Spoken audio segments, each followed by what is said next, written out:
কেমন আছেন সবাই? আশা করি সবাই খুব ভালো আছেন। আমরা খুব ভালো আছি। আজ রূপা আর সুশোভনের বৌভাত। এখানে আমরা যাব কনেযাত্রী, সেক্ষেত্রে আমরা সবাই রেডি হয়ে গেছি। বড় মা, দিদিভাই, বোন, মা, আর এখানে লাস্ট ফিনিশিং চলছে। বোন দিদিভাইয়ের মাথায় গোলাপ ফুল লাগিয়ে দিচ্ছে। বোনকে কিন্তু আজকে আমি সুন্দর করে সাজিয়ে দিয়েছিলাম। শুধু আজকে বলে নয়, যেখানেই যাই বোনকে সুন্দর করে আমি সাজিয়ে দিই। এখানে আমিও সবাই রেডি হয়ে গেছি। ওদিকে পিসুমণিও ফোন করেছিল, রাস্তায় প্রায় বেরিয়ে পড়েছে। যেহেতু রাস্তা একটু জ্যাম হয়ে গেছে, তাই পিসুমণির রাস্তায় দাঁড়িয়ে আছে। বেশ কিছুক্ষণের মধ্যে পিসুমণিও চলে আসবে। আমাদের বেরোনোর কথা আছে রাত্রির 8টা নাগাদ।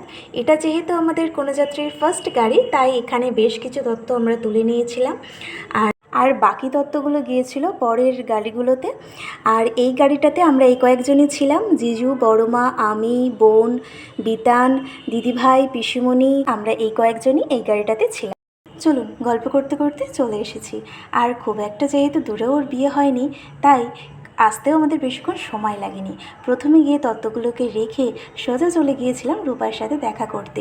সে তো আমাদেরকে দেখে খুব খুশি, স্বাভাবিক, বাপের বাড়ির লোক বলে কথা, খুশি তো হওয়ারই কথা। আর তারপরে তার সাথে বেশ কিছুক্ষণ গল্প করে ফটো সেলফি তুলে আপনাদের সাথে দেখা হচ্ছে নেক্সট শর্টসে।